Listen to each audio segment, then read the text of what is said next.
buenas tardes o muy buenos días según el lugar donde nos encontremos. Es para mí un placer darles la bienvenida a este webinar que está organizando la FIO a través de su red de niños, niñas y adolescentes, y también en colaboración con la RINCA, que es la Red de Instituciones Nacionales de Derechos Humanos del continente americano.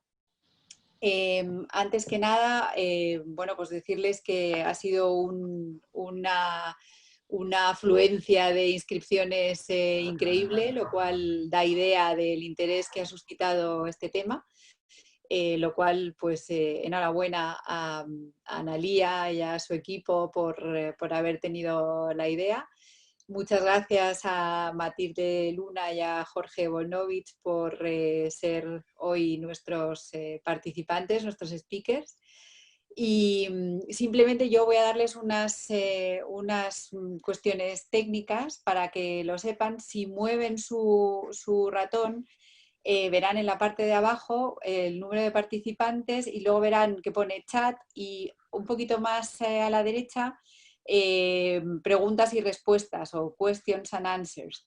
Entonces, en las preguntas que se vayan a formular, por favor, no lo hagan a través del chat, sino que lo hagan a través de esa parte de preguntas y respuestas, porque es el modo de poderlas tener ordenadas.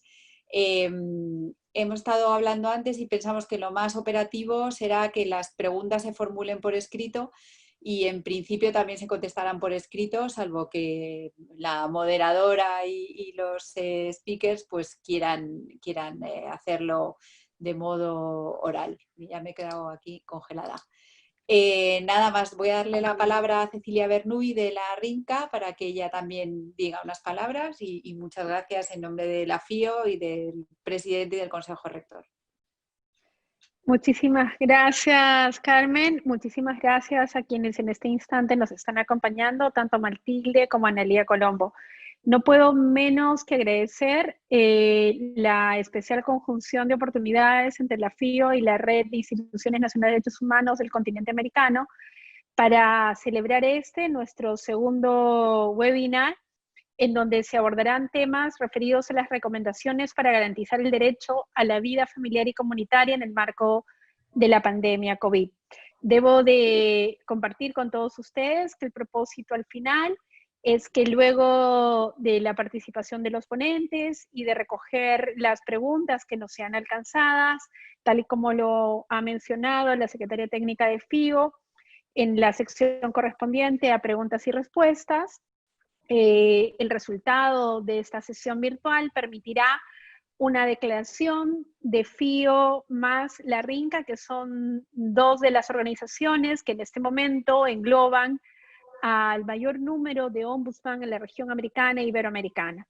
Entonces es importante la relevancia de esta sesión. Agradecemos a todos los participantes y sin duda hemos tenido un número bastante extenso de inscripciones que superan las 100 y sin duda estaremos muy complacidos de poder contar con la participación de todos ustedes. No debo de omitir mencionar de que la FIO reúne a 23 instituciones nacionales de derechos humanos de toda América e Iberoamérica y a más de 100 organizaciones, y la Red de Instituciones Nacionales de Derechos Humanos reúne a 18 instituciones nacionales de derechos humanos. Sin duda alguna, somos las redes de mayor extensión en la región.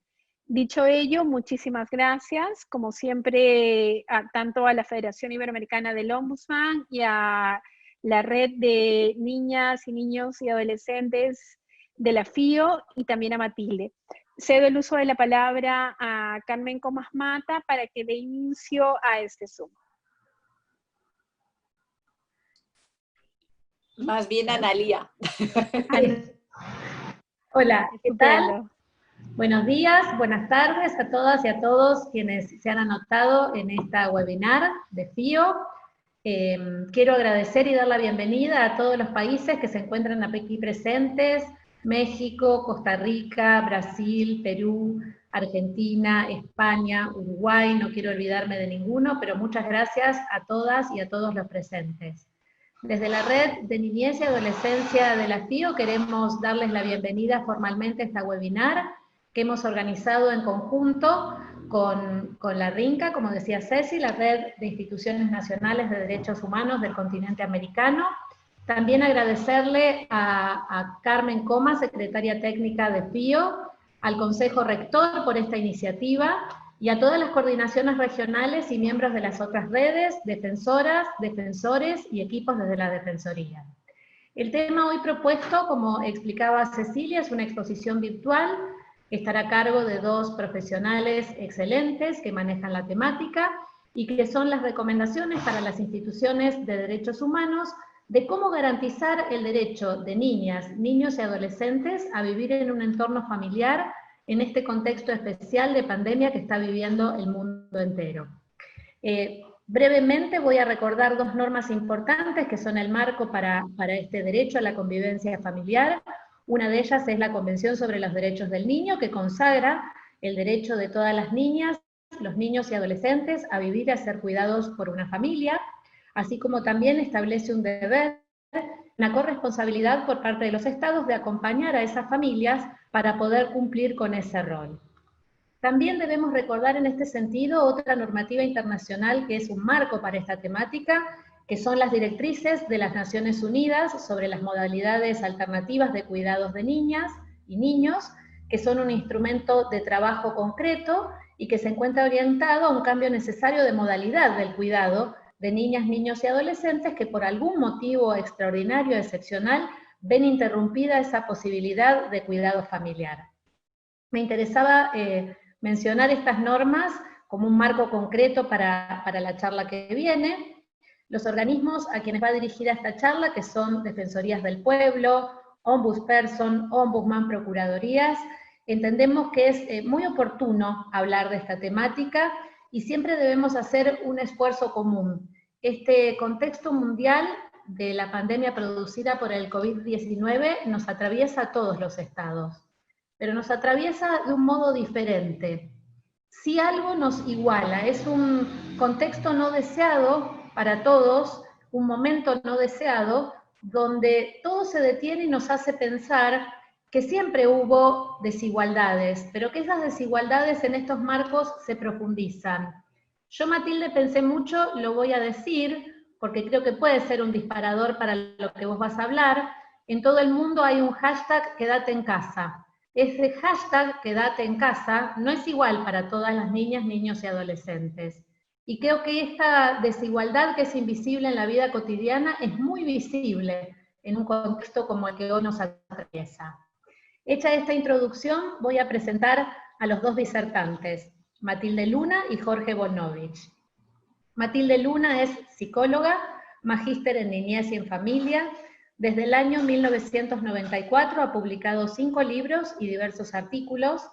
Ha realizado numerosas investigaciones relacionadas con el acogimiento familiar y la protección de derechos de niñas, niños y adolescentes sin cuidados parentales. Es docente de diversas universidades en Argentina, Ecuador y Guatemala. Es experta consultada por organismos internacionales, ONGs y gobiernos de América Latina y el Caribe. Expositora invitada de distintos países de América Latina, América Central, Caribe, Asia, África y Europa. Desde 2008 conduce la RELAF, que es la Red Latinoamericana de Acogimiento Familiar, por el derecho a la convivencia familiar y comunitaria de niñas, niños y adolescentes, y promueve y apoya desde su tarea las estrategias para organizaciones tanto gubernamentales como no gubernamentales para restaurar este derecho. Jorge Volnovich es médico, psicoanalista de niños y adolescentes y analista institucional. Nacido y formado en Buenos Aires, Argentina, vivió exiliado en Brasil desde el año 1978 hasta el año 1989. Allí fundó el Centro de Estudios de Psicoanálisis de Niños y el Centro de Estudios Psicoanalíticos del Espíritu Santo. Es vicepresidente de la Asociación Argentina de Prevención del Maltrato Infanto-Juvenil. Es también supervisor clínico de los servicios de niñez y adolescencia de la Municipalidad de Morón, Buenos Aires. Y entre sus libros podemos mencionar Lecciones introductorias al psicoanálisis de niños, La psicosis en el niño, Grupo, Infancia y Subjetividad, Los cómplices del silencio, Abuso sexual en la infancia, el quehacer y la ética y abuso sexual en la infancia 2, campo de análisis e intervención. Doy entonces la palabra a Matilda y a Jorge, y muchas gracias a todos por acompañarnos. Bueno, muchas gracias Analía, muchas gracias Cecilia, Carmen, a la red, a la FIO, a la red, al grupo de entidades de derechos humanos también, para mí en lo personal, y para RELAF también, porque voy a hablar en nombre de RELAF también. Realmente es muy importante poder estar con ustedes en esta reunión, poder llegar a todos los defensores y defensoras y a las personas que están en las entidades a través de ustedes, así que muchísimas gracias por habernos invitado. Realmente, como decía Analía, es un momento muy difícil. Tengo un poco la sensación de que cada día que pasa vamos pudiendo entender un poco más en qué estamos metidos como humanidad. Y para todos nosotros que estamos en América Latina, también poder entender qué es lo que pasa en esa región. En ese desafío estamos, en la red que yo coordino, la RELAF. Tuvimos un primer momento en marzo, cuando comenzó a llegar la pandemia a América Latina, donde vimos rápidamente que se venía una situación que requería de tener una respuesta rápida. Si tuvimos unos primeros indicadores que nos llevaron a buscar respuestas rápidamente. Esto quiere decir apoyar a todos los que están trabajando en el campo de la infancia, en la protección de los niños, y en particular en el derecho a la vida familiar y comunitaria. Luego de ese primer momento, nosotros emitimos un documento de recomendaciones de RELAF, algunas referencias voy a tomar hoy. Pasó el tiempo y pasaban las semanas, estuvimos trabajando muchísimo, no paramos de trabajar con los equipos, inclusive los equipos en Argentina, de Santa Fe, de Misiones, a través de las Defensorías del Niño, también en contacto trabajando con los equipos de México, con la Comisión Nacional, en particular con Cintia, que está también presente en este webinar, y los propios miembros del Consejo Latinoamericano de RELAF, que son personas que están trabajando en los países, en lugares claves, también en las entidades de derechos humanos, como el caso de Ecuador, donde está nuestra colega Lorena Chávez. Permanentemente nos están dando información de lo que está pasando en los países. Por eso en este momento nosotros estamos frente a una realidad un poco más conocida de lo que está pasando en la infancia, en particular respecto de lo que es el cumplimiento del derecho a la vida familiar y comunitaria. Y en el día de hoy estamos lanzando desde RELAF un documento, Situación en América Latina por el COVID-19, respecto del cumplimiento del derecho a la vida familiar y comunitaria. Entonces yo de alguna manera voy a hacer alguna referencia durante mi presentación a los hallazgos, a la descripción de lo que está pasando en la región, para que nuestras recomendaciones que vamos a asumir con Jorge, poder darles algunas recomendaciones, estén absolutamente situadas en la realidad que estamos viviendo.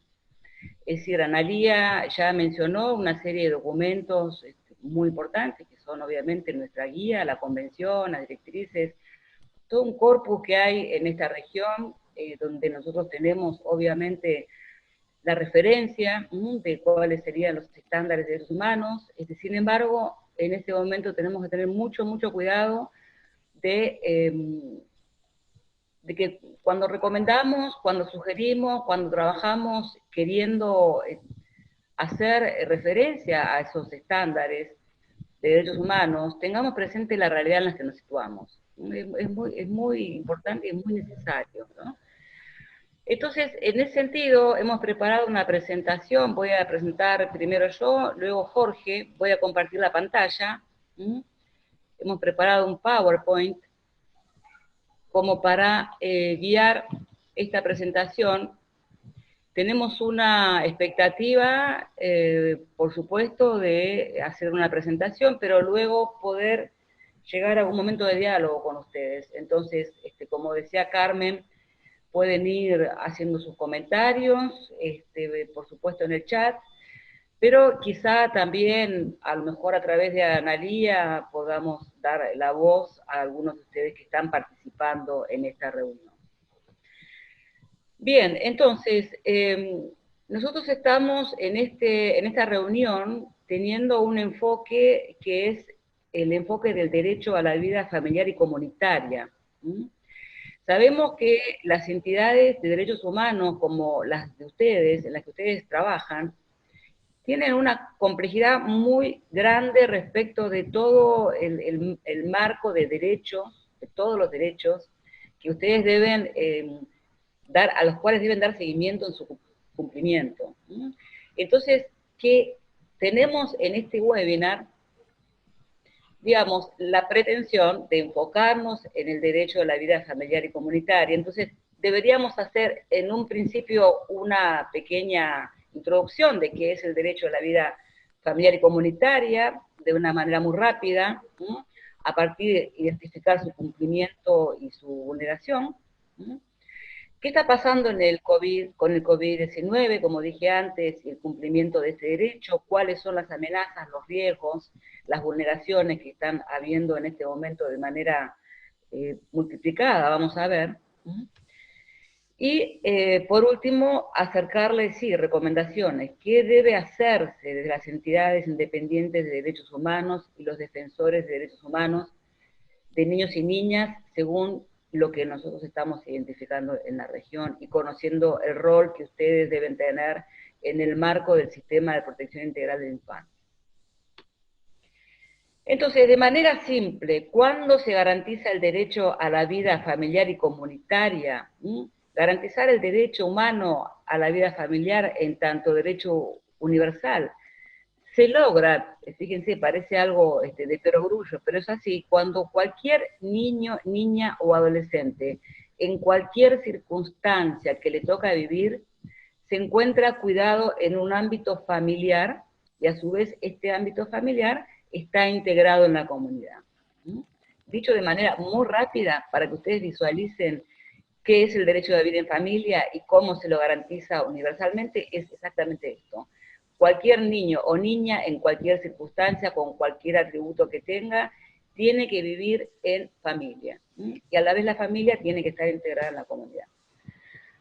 ¿Cuáles son las principales amenazas para que este derecho sea garantizado efectivamente, en particular en América Latina? Nosotros venimos teniendo en RELAF hace muchos años una serie de estudios, el primero fue en el año 2010, que se llamó Contextos, Causas y Consecuencias de la Privación al Derecho a la Vida Familiar y Comunitaria, que mostraba cuáles son las problemáticas principales que padecen las familias que hacen que pierdan el cuidado de sus niños o niñas. La pobreza extrema. La pobreza es una situación presente de manera invariable en todas las familias que pierden el cuidado de los niños. Dicho de una manera sencilla, no todas las familias pobres pierden el cuidado de los niños, pero sí las que pierden el cuidado de los niños, en su mayoría absoluta, son familias que vienen de contextos de pobreza. Por eso el tema de la pobreza es, como decimos nosotros, un telón de fondo para todas las circunstancias, que a su vez a las cuales se suman estas otras problemáticas, como son las problemáticas de consumo, las problemáticas de salud mental, las violencias en todas sus formas, el maltrato, tanto de las familias, como decimos también, de las políticas públicas y de la sociedad. Una familia que pierde el cuidado de sus niños no responde a un hecho aislado, hay una situación de contexto, hay también una pobreza también, como decimos, en las políticas públicas, que deberían dar un contexto de apoyo a esas familias para que puedan, que resulta en eso, la pérdida de cuidado parental. Y la situación que atraviesan los niños como resultado de esta vulneración, podemos encontrarlas básicamente en estas situaciones, ¿no? Es decir, niños que están en situación de desprotección dentro de sus familias y sus comunidades. hay niños que están en familia, pero no tienen garantizado apropiadamente su derecho a estar cuidados en familia. Hay niños que están en familia, pero no están garantizados todos sus derechos y no están siendo cuidados de manera apropiada. Hay niños que están desplazados de sus países, que tienen que emigrar a otros países. Hay niños y niñas que están deambulando en centros urbanos, para los cuales la garantía del derecho a la familia no existe. Y hay muchos niños y niñas, cientos de miles en nuestra región, en condiciones de encierro en instituciones públicas y privadas. Entonces, como resultado de la vulneración del derecho a la familia, tenemos estas realidades en nuestra región. Esta descripción es una descripción de realidades preexistentes a la pandemia COVID. Perdón. Entonces, debíamos tener primero esta aproximación para ver exactamente, en primer lugar, cuáles serían las prácticas que se vienen desarrollando, ¿no?, para garantizar el derecho a la familia. En primer lugar, el apoyo a las familias de origen y a las comunidades, previniendo la ocurrencia de problemáticas que puedan padecer los niños, es decir, llegar a los niños que están todavía en familia, previniendo que este derecho que puede estar amenazado pueda efectivamente consolidarse la pérdida de cuidado parental. Entonces, en primer lugar, llegar con apoyo a las familias de origen y a las comunidades. En segundo lugar, poder tener mecanismos en el marco de los sistemas de protección eficaces para la detección y el diagnóstico de situaciones de vulneración. Cuando hay detección y diagnóstico de situaciones de vulneración, dependerá de su gravedad, pero nosotros no tenemos duda que cuando la situación de vulneración está perturbando el desarrollo integral del niño, tenemos que tener intervenciones cuidadosas y separar al niño de un ambiente que está siendo negativo en extremo para su desarrollo, para su crecimiento.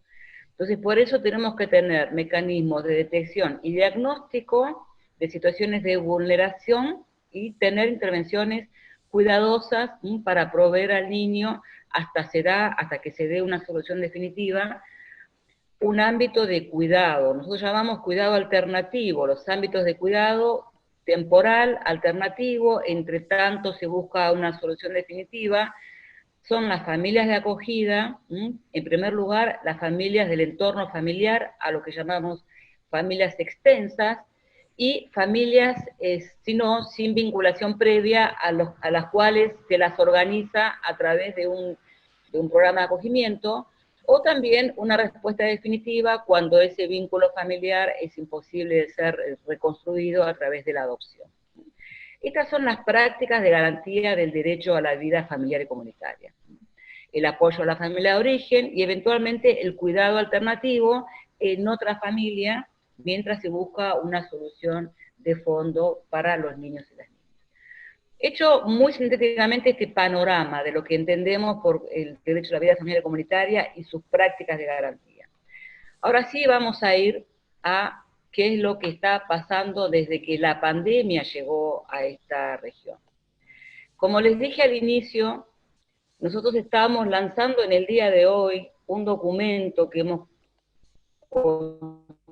constituido con los aportes de los miembros de la RELAF, que como dije son personas claves que están constituidos, trabajando en sus países, en todos los países de América Latina y el Caribe, que nos ha llevado a decir, reafirmamos la convicción de que los niños y niñas tienen que gozar del derecho a la vida familiar y comunitaria, reafirmamos la convicción de que es un servicio prioritario trabajar en la garantía de este derecho, pero tenemos que reconocer lo que está pasando en la región, tanto a nivel de los padecimientos de los niños, las niñas, las familias, como también de las debilidades que están teniendo los sistemas de protección de derechos de la infancia en nuestra región. Entonces, en este documento estamos reuniendo esa información y también estamos identificando lo que nosotros desde RELAF estamos visualizando respecto al futuro, ¿no?, de los niños, las familias y las comunidades, que es lo que estamos viendo hacia el futuro también. Entonces, ¿cuáles son las problemáticas? ¿Qué está pasando en este momento como situación desenlazada a partir de estos 2 meses que llevamos de pandemia? ¿Qué realidades están atravesando los niños, las niñas y las familias? En primer lugar, las características y los efectos de la enfermedad están dejando serios daños en las familias y en las comunidades. Miles de muertos, sistemas de salud colapsados, daños en la salud física y mental, en general de toda la población. Es decir, hay situaciones como efecto, no solamente de la propia enfermedad, sino también de las características que está teniendo el enfrentamiento a la enfermedad. Por ejemplo, las cuarentenas, el aislamiento social también tiene un efecto. Estas situaciones generan alto estrés en las familias, en los grupos familiares, en las comunidades, lo cual está incrementando la ocurrencia de situaciones de violencia, de maltrato, de abuso en todas sus formas. Una de las personas que integran el Consejo Latinoamericano de RELAF es una persona que es directivo de la organización internacional que trabaja en el combate de la explotación en línea de niños y niñas, y nos decía la semana pasada que se está incrementando en un 30% el uso de la pornografía infantil en estos días, por lo cual también la producción de la pornografía infantil está aumentando. Y como sabemos, eso se produce en los ámbitos familiares. Entonces, tenemos realmente información alarmante del aumento del abuso, como decíamos, en todas sus formas, de la trata, de la explotación, del abandono y del suicidio de niños, niñas y adolescentes. Colegas de Guatemala nos daban indicadores muy concretos del tema del abandono anónimo de niños y niñas, cómo se está viendo incrementado en la vía pública, el abandono anónimo, ¿no? La colega Lorena Chávez de Ecuador, de la Defensoría del Pueblo, que está trabajando día a día con estas realidades, nos comentaba, nos informaba estos días el aumento del suicidio de niños y niñas. La semana pasada llevaban ya contabilizados 10 suicidios desde que comenzó la pandemia. El último caso había sido de una niña de 9 años en una condición de extrema pobreza. También Lorena nos daba información desde Ecuador de la situación de violencia extrema de parte de los progenitores, dando cuenta del 7º homicidio por parte de progenitores a niños y niñas allí en Ecuador. Entonces realmente hay información muy cierta de estas problemáticas, su aumento, su ocurrencia en estos días a partir de la pandemia. Asimismo, hay una cuestión generalizada, que es la pobreza que va a ir en aumento. Todos los días tenemos el aumento de la pérdida de empleo por parte de miles de ciudadanos en esta región, por lo cual obviamente esto nos hace ver en la actualidad y en el futuro el aumento de las condiciones de pobreza, la caída de muchas familias en situaciones de pobreza, y con eso la precarización de las condiciones de vida y el riesgo creciente de la separación familiar, tal como reconocimos antes como un telón de fondo la pobreza en todas las situaciones de separación familiar. ¿Qué pasa con los sistemas de protección? Vimos muy sucintamente qué está pasando con la infancia. Vamos a ver qué pasa también con los sistemas de protección de manera sucinta. Los invitamos luego a leer el documento que está circulando a partir de hoy en nuestras redes, para que puedan tener ahí una fuente de análisis de lo que nosotros estamos identificando. Bien, los sistemas de protección respecto de los servicios públicos y privados. Estamos viendo un lamentable debilitamiento de la presencia, o en algunos casos inclusive ausencia de los jueces con incumbencia específica de niñez, de los ministerios públicos o fiscalías especializadas en niñez y adolescencia, que son las que tienen que intervenir, como ustedes saben, cuando hay alguna problemática de vulneración de derechos. Entonces, hay un debilitamiento o ausencia de estas entidades. Hemos tenido, en cuanto a lo que es el cuidado alternativo de niños, desde el inicio de la pandemia, cierre de dispositivos de cuidado, de hogares públicos y privados, y el traslado abrupto de niños, niñas a otros contextos, sin la debida planificación, preparación o seguimiento de sus situaciones. Hay un acogimiento informal de niños y niñas que pierden a sus cuidadores por fallecimiento, por enfermedad. Estamos viendo también que hay personas que están trabajando, por ejemplo, en el sistema de salud y tienen que hacerlo de manera tal que tienen que ir a vivir a sus lugares de trabajo, entonces dejan a sus familias. Eso genera el cuidado informal, lo cual en sí tiene un costado positivo, que es que hay otras personas que se hacen cargo de los niños, pero sin embargo, no estamos teniendo la visualización de todo el apoyo que deberían, que seguramente requieren esos cuidadores informales para poder llevar adelante su tarea. También vemos un debilitamiento o inexistencia de los procesos de control, supervisión y seguimiento de los dispositivos de cuidado alternativos por parte de las instituciones administrativas, judiciales y también, debemos decirlo, de las entidades independientes de derechos humanos que deben ejercer ese control. Estamos observando, tenemos algunos indicadores del debilitamiento o en algunos casos la falta de presencia de la supervisión, del control de las entidades que están teniendo a cargo el cuidado de niños y niñas. También debemos decir, lamentablemente, estamos frente al retiro de donantes privados, nacionales e internacionales, y también estamos observando una debilidad o reacción tardía de entidades internacionales, en nuestro caso, las que tienen que ver con la protección de los derechos de la infancia. Todo este escenario es un escenario obviamente muy complejo, muy difícil, que debemos afrontar. No podemos dejar de visualizar, visibilizar que esto está pasando en nuestra región. Lamentablemente, debemos decirlo, debemos verlo. Por eso, ¿cuáles son nuestras recomendaciones? ¿Qué debemos hacer? En primer lugar,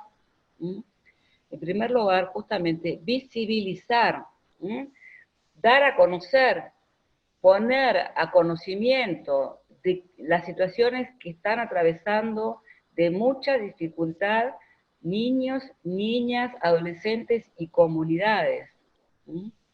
Realmente el trabajo de visibilizar que tienen las entidades independientes de derechos humanos, los ombudsman del niño, como el caso de, como todos ustedes, es un rol sumamente importante y es un rol irreemplazable. Están llamados a visibilizar lo que está pasando. Y teniéndolo a Jorge en esta reunión, no puedo dejar de olvidar aquel libro, ¿te acordás, Jorge? Los cómplices del silencio. Ah, sí. Lleva más de 20 años, fue del año 1998 cuando has publicado ese libro, Jorge. Tuve la suerte de publicarlo en mi colección.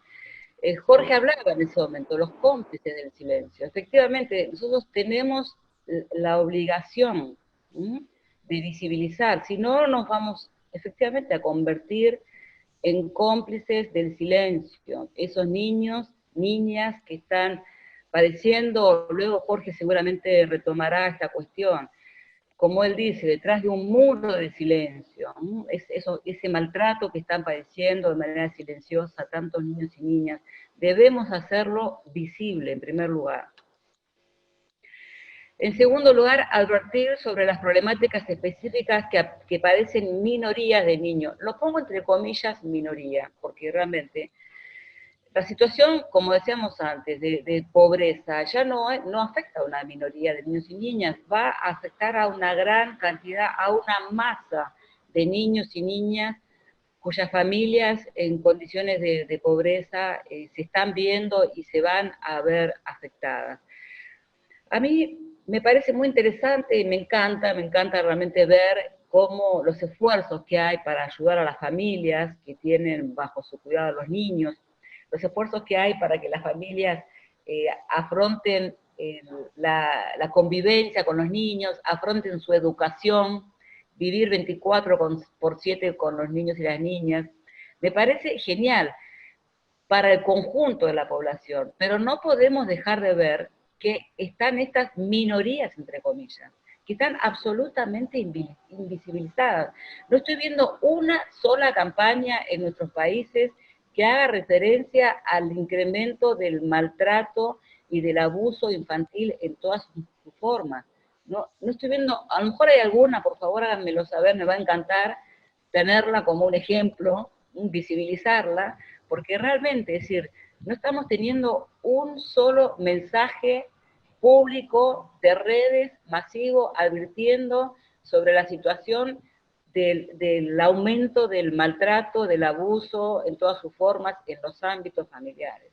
Entonces, por favor, hacemos un llamado para que ustedes piensen esto como una responsabilidad también y juntos podamos también promover la visibilización de estas problemáticas específicas para su prevención, obviamente, ¿no?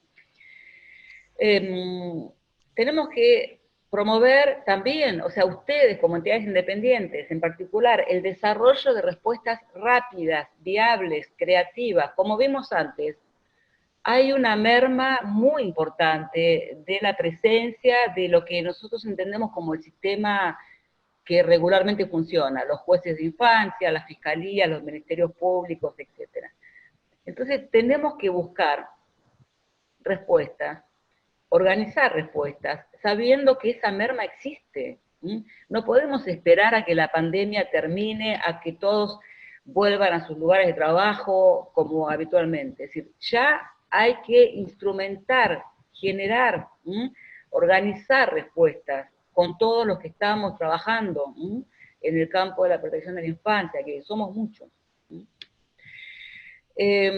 Como un rol específico que tienen los defensores del niño, la niña y las entidades independientes, transversalizar el enfoque de derechos humanos, que cada acción dirigida al apoyo de los niños y de las familias tenga un enfoque de universalidad, un enfoque de género, un enfoque de no discriminación, de inclusión, de llegar a todos y todas las familias de manera universal. Y eso es una tarea muy específica que tienen ustedes como entidades independientes de derechos humanos. También, por favor, supervisar los programas y servicios ofrecidos a niños y niñas y familias.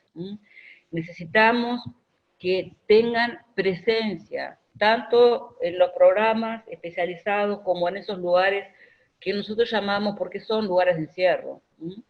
Por favor, tengan presencia. Vean, además de emitir recomendaciones, perfecto, todo bien, pero digo, tienen que tener una presencia, obviamente, cumpliendo con las medidas sanitarias, cuidándose, todos nos estamos cuidando, pero no debemos dejar en soledad, detrás de esos muros de silencio, a tantos niños y niñas que están en esas situaciones de padecimiento, de mucha fragilidad. Para eso es que tenemos que estar ahí atentos. Bien, por mi parte, pues bueno, ir a todos los lugares donde están los niños en situación de encierro es lo que acabo de decir y refuerzo en esta circunstancia. Hasta aquí mi presentación resumida. Como dije, quisiera poder tener un diálogo luego con ustedes a partir de muchas de las cosas que yo dije de manera sintética, pero entiendo que es de esto que nosotros debemos hablar en esta reunión. Así que muchas gracias, Analía. Gracias, Matilde. Bienvenido, Jorge. Yo estoy tomando nota ya de las preguntas. Le damos la palabra al doctor Volnovich. Bueno, no sé si me escuchan bien. Se Sí, escucha bien. Vale. perfecto. Bueno, siguiendo la línea que trazó Matilde, yo quería compartir con ustedes algunas reflexiones, ¿no?, sobre la situación del aislamiento promovido por los estados frente a la pandemia, eh, sobre todo a nivel de la subjetividad de niños, niñas y adolescentes, y en una segunda parte, la parte que tiene que ver con la subjetividad de los niños, niñas y adolescentes objetos de maltrato. En esto que yo llamo una nueva fase, porque yo creo que se está transitando una nueva fase, no en el sentido sanitario del COVID-19, sino en el sentido de una segunda fase en lo que el confinamiento genera en la subjetividad, en el psiquismo de los niños y niñas, su capacidad de hacer vínculos y la manera de relacionarse con los espacios de vida, ¿no? Para eso quería tomar un aporte que a mí me pareció muy importante, hecho por Matilde en uno de los primeros encuentros que hizo RELAF, y remarcarles el carácter paradojal que tiene esta conducta de pandemia, donde la solidaridad de la gente frente a la situación que estamos viviendo contrasta con el más furioso individualismo al mismo tiempo, y donde los agentes de salud son aplaudidos acá en la Argentina como héroes a las 9 de la noche y al mismo tiempo echados de sus departamentos a las 9 de la mañana porque pueden contagiar el edificio. El sábado pasado se autorizó a los niños a poder caminar por la calle acá en la ciudad de Buenos Aires, a poder caminar por las veredas, una especie de espacio recreativo que también muy necesario por otra parte.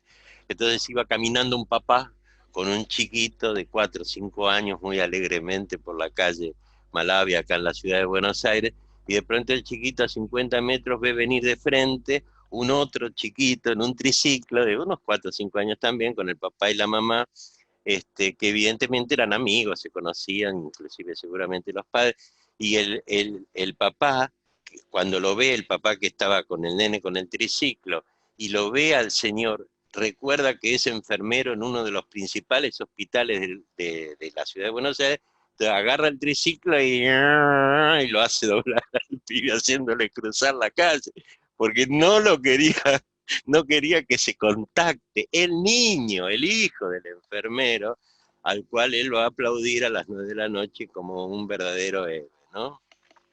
Bueno, y en este contexto tan paradojal, el aislamiento genera una endogamia familiarista que también tiene efectos paradojales. Por un lado, hace estallar otra pandemia que creo que en todos los países de Latinoamérica y en el mundo se trata como tal, que es la pandemia de la violencia de género, ¿no?, de la cual los chicos son todos testigos invariables, porque no tienen a dónde ir, ¿no?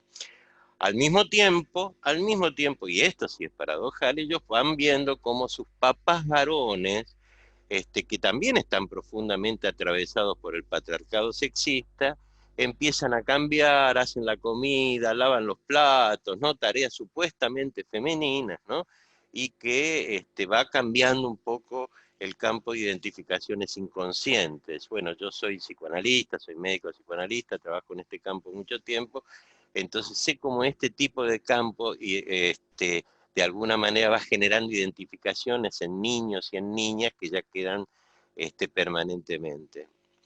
Dentro de esto de lo paradojal, uno puede ver cómo las redes virtuales que manejan los chicos y adolescentes de esta generación digital le permiten a muchos de ellos tener mejores contactos exogámicos, ¿no?, a través de las redes virtuales.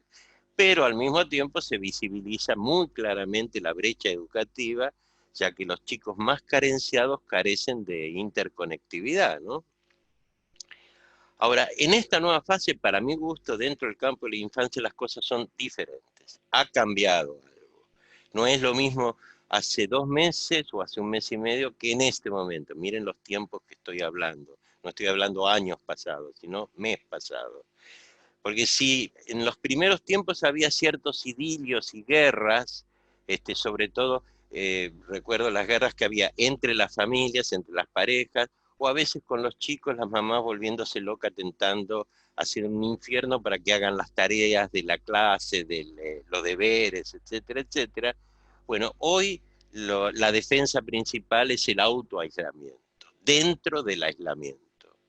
O sea, aquellos espacios invadidos, ya sea de incondicionalidad o de promiscuidad, han dado paso a un autoaislamiento físico y mental, ¿no? Tan como autistas. Son como los hikikomori, los japonesitos adolescentes que se encierran en su cuarto y de su cuarto no salen, solo están vinculados con los sistemas virtuales, salvo que para ir al baño a hacer pis. Eso es un verdadero confinamiento simbólico, ¿no? Como forma de preservar la intimidad. Inclusive algunos chicos padecen ese orgullo del confinado, por el cual en un momento dicen, yo no quiero hablar con nadie. Le dicen, ¿querés hablar con tu abuelita? ¿Querés hablar con tu abuelito, con tu tía? Yo no quiero hablar con nadie. Me quiero encerrar y no quiero hablar con nadie. Muchos chicos, esto pasó el sábado y el domingo en la ciudad de Buenos Aires, cuando les decían de salir a la calle, decían, no, yo a la calle no salgo, no solamente por miedo a salir a la calle después de todo lo que escuchan y ven, sino además por un cierto orgullo de quedarse dentro de su casa. Yo tengo un paciente que tiene 15 años y que habita una de las villas miserias más, que foco de mayor COVID en la ciudad de Buenos Aires, que es la Villa 31, que vive en su casa con 17 personas, 17 familiares, y se comunica conmigo por videollamada, ¿no? Y entonces para poder tener intimidad, sale al pasillo, sale en la parte de afuera con lluvia y con viento, y tenemos la llamada mientras a él se le cae todo, digamos, la lluvia, para poder decirme, Jorge, mi cabeza es una máquina de pensamientos, quiere decir que está como aislado dentro de su propia cabeza y al mismo tiempo está a la intemperie, digamos, ¿no? Yo traigo este ejemplo simplemente para demostrar que es posible inferir en esta nueva fase la generación de un territorio de frontera entre el adentro y el afuera, una especie de borderline difuso donde ninguna frustración se tolera y la norma en general es actuar antes de pensar. Se trata del límite de lo soportable de los niños y las niñas que lo expresan de manera asintomática. Un chico hacía este juego con sus amiguitos, este juego virtual, juntaba todas las manos y le dicen, chicos, mire, ustedes juegan, juntan así las manos, y después todos juntos, tipo TikTok, vamos estirando, estirando, estirando, estirando, estirando, hasta que ¡boom! Explota todo, ¿no? O sea, y todos los otros chicos hacían lo mismo, estiraban, estiraban, estiraban, estiraban, y ¡boom! Explota todo. Ustedes pueden imaginar a qué se está refiriendo ese chico y cómo ese juego ha tenido tanta, digamos, tuvo tanta rating entre sus compañeritos. La cuestión es comprender que si un niño en estado de confinamiento se hace pis, tiene rabietas, conductas autodestructivas, como bien mencionaba antes Matilde, o se vuelve caso autista, no tiene otra cosa más que ver que con la pérdida de control psicomotriz de su vida, ya que no puede correr, ir a la plaza, jugar, ir al colegio. El jugar, como dice un famoso psicoanalista Winnicott, es vivir, ¿no? Y tanto el aislamiento como los territorios fronterizos muestran la distancia entre el cuerpo virtual y el cuerpo real que juega. Es una distancia que nosotros pensábamos que la tecnología lo había borrado, pero no, no lo borró. Ahora se vuelve a notar cómo los niños separan muy bien el cuerpo virtual del cuerpo real y necesitan de todo eso que se junten y se toquen y se golpeen, se den besos y abrazos, etc. Sus amiguitos, ¿va? Pero además, yo me permito decir, y esto que sobre todo se nota en los chicos más chicos, en los que son menores de 8 a 9 años, ¿no? Esos chicos que tienen menos manejo de las redes digitales en cuanto a poder expresar sus malestares. En ellos se nota mucho más, a pesar de que también son una generación digital.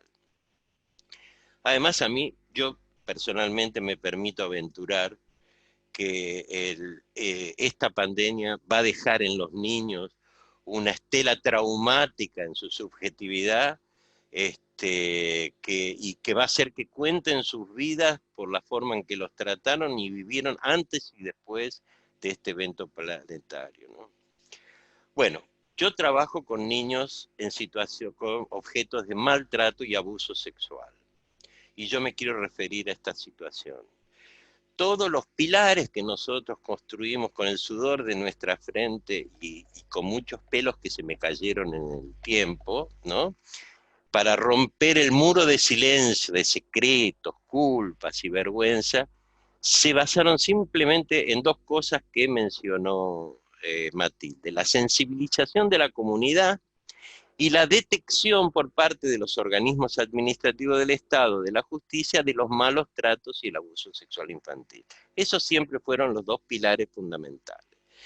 Tanto una tarea como la otra se han vuelto difíciles, y me gustó, como lo dijo Matilde, se han vuelto invisibles con el aislamiento endogámico, ya que nosotros todos sabemos que más del 90% de los malos tratos son intrafamiliares.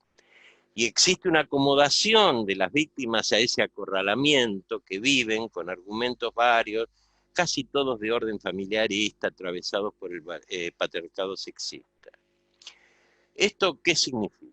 La necesidad de implementar macropolíticas y sobre todo micropolíticas allí donde nunca las hubo, o tal vez las hubo en forma fragmentada.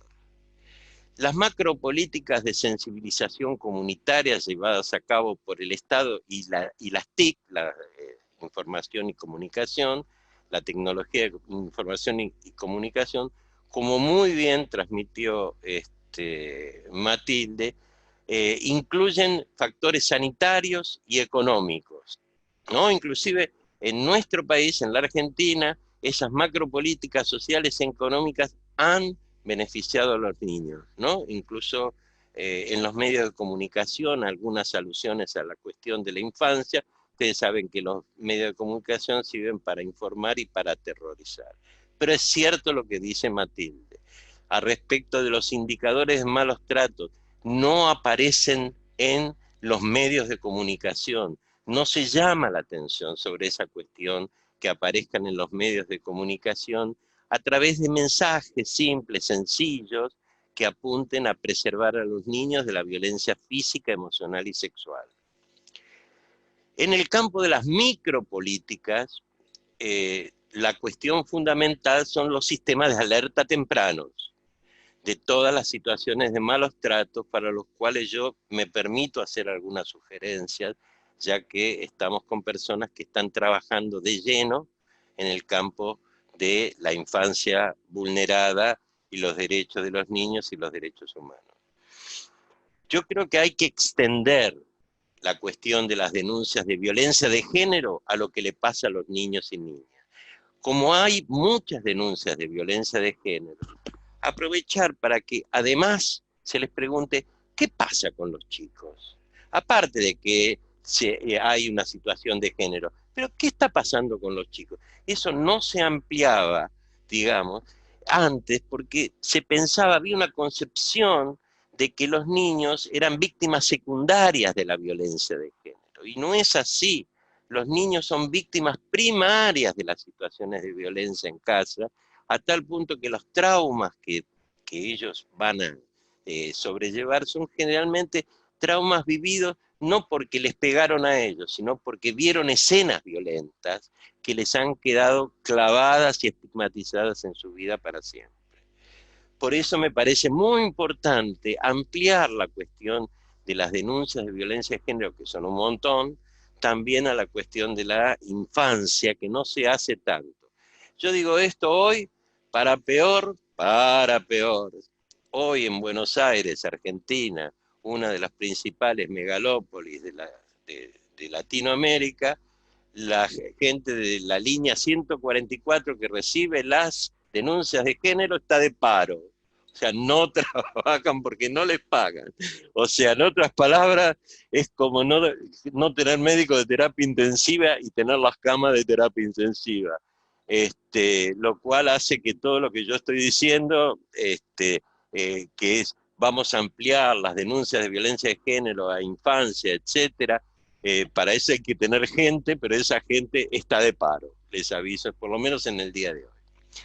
En el campo de la educación me parece una cosa muy importante, porque los niños que poseen conectividad están recibiendo de parte de los maestros, etcétera, materiales para continuar con su trabajo escolar. Lo que pasa es que lo que no reciben son todos los materiales referidos a la educación sexual. En la Argentina, la educación sexual es obligatoria.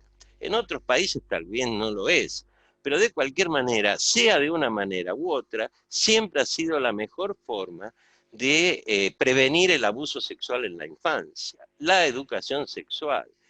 Existen un montón de libritos, yo ayer vi uno donde se le puede explicar hasta a los chicos chiquitos la cuestión de la educación sexual. Vi uno que se llama El secreto del erizo, un libro precioso para contarle a los chiquitos y a las chiquitas sobre que hay secretos buenos y hay secretos malos. Hay otro hecho por la gente de una provincia argentina, Neuquén, que se llama Contalo, que es, bueno, en forma de mimos, es casi un tutorial de mimos, donde dicen que si se meten con tu cuerpo, contalo. Y en otros países hay muchísimos cuentitos que permitirían transmitirle a los chicos a través de la misma manera que le transmiten contenido de matemática, castellano y todas esas cosas, o español, o geografía, poder transmitirle todo esto que hace a la cuestión de género, ¿no? Y fundamentalmente a la cuestión de la preservación de su cuerpo, ¿no? Como uno de los derechos fundamentales del niño.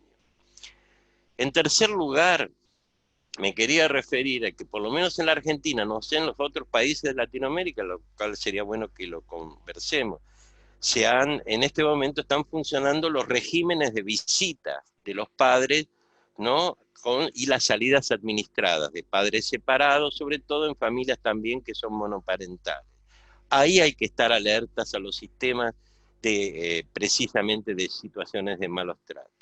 Porque yo quiero decirles lo siguiente, que muchas veces la clásica denominación divorcios destructivos, parejas disfuncionales, etcétera, etcétera, etcétera, lo que hace es encubrir graves negligencias y malos tratos de los cuales son objetos estos niños. En cuarto lugar, algo que mencionó Matilde, que me pareció muy importante. Hay que sacar a los organismos encargados del Estado, independiente, tercer sector, todo. Hay que sacarlos de la pasividad, porque ellos no están para esperar que venga la denuncia. Tienen que ir a buscarla.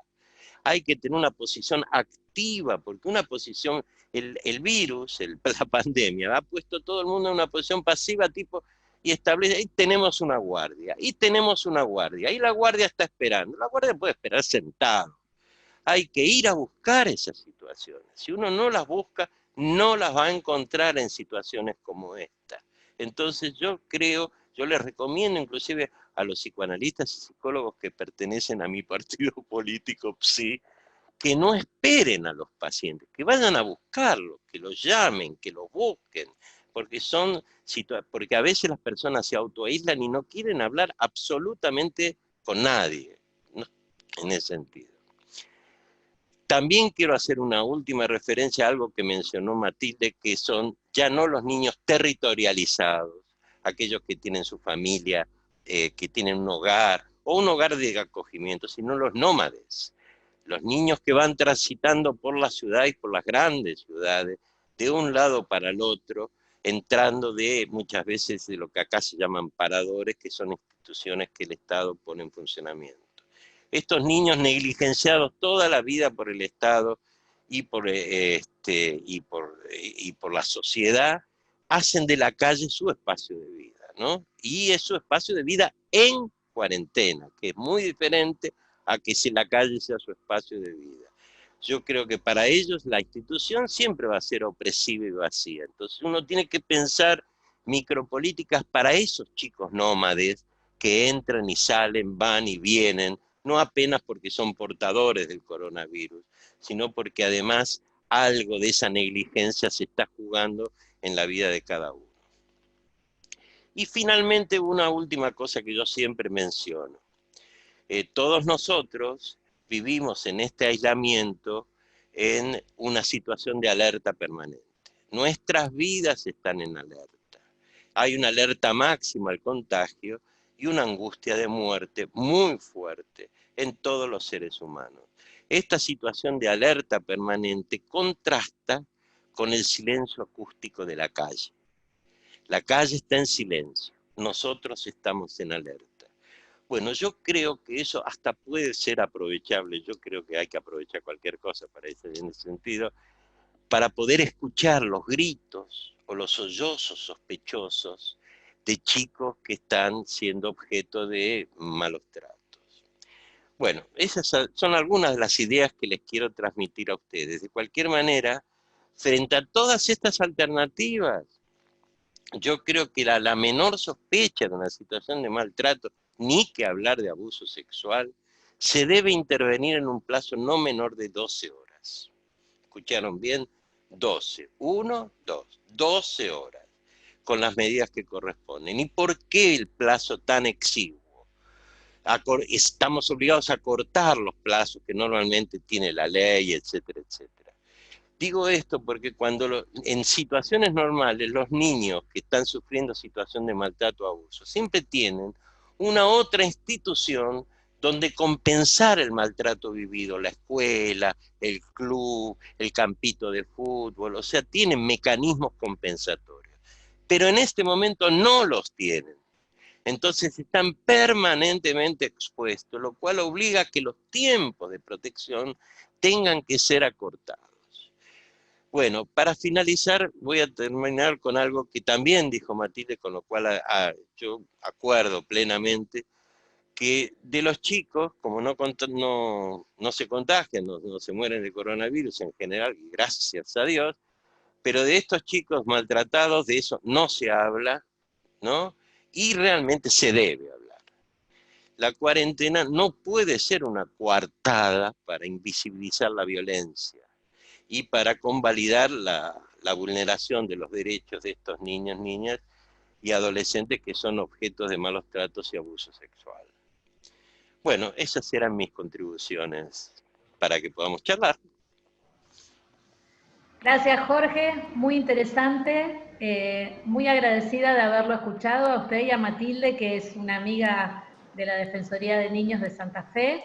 Hay muchas preguntas, creo que va a estar bueno el intercambio. Yo tomé nota, como dijo Cecilia y como dijo Carmen en el ingreso, las preguntas no se hacen por chat, se hacen en el espacio que está al lado del chat que dice preguntas y respuestas. Yo tomé nota de las preguntas que hay. ¿Les parece que las voy leyendo y alguno de los dos disertantes las contesta? La primera pregunta es, ¿qué opinión tiene sobre niñas, niños y adolescentes que se encontraban en instituciones de cuidado y luego fueron llevados a familias biológicas o ampliadas o de los propios cuidadores de las instituciones donde estaban? En este marco del COVID-19, la persona que hace la pregunta dice que es una problemática bastante amplia en algunos países, no tanto en Argentina, pero que hay algunos casos. Dale. Bueno, quiero decir, Analía, que también en el chat, en el otro chat, hay algunos comentarios, preguntas que vamos a tener que tener en cuenta, creo. Sí, por eso, pero le pido a esos compañeros si las pueden poner en la pregunta para ser ordenados, porque en el chat se conversa, entonces perfecto, lo dijimos al principio, perfecto. Mientras ustedes son como 15 preguntas, van contestando, quienes las pusieron en el chat que las pasen a preguntas. Perfecto, bueno, muy bien. En principio la pregunta tiene relación con algo que yo dije también, en el sentido de que muchos niños y niñas supimos que han sido sacados de las instituciones, en muchos casos de manera abrupta, sin preparación, lo dijimos, y en ese espectro hay muchas situaciones distintas. La pregunta concreta, ¿qué pasa si un cuidador o cuidadora se lleva a un niño a su casa? Que eso es lo que están preguntando.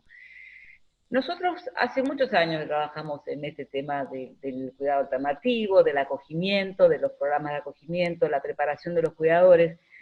En sí, que una persona que trabaja en una institución se lleve a un niño o niña a su casa para su cuidado no es bueno ni malo.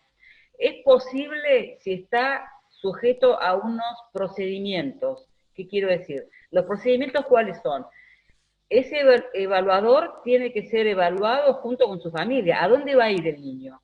El niño, el cuidador puede ser un muy buen cuidador en el hogar, pero cuando va a la casa es otro ámbito, donde esa persona vive con otras personas, y es un ámbito. Entonces, puede ser un recurso positivo.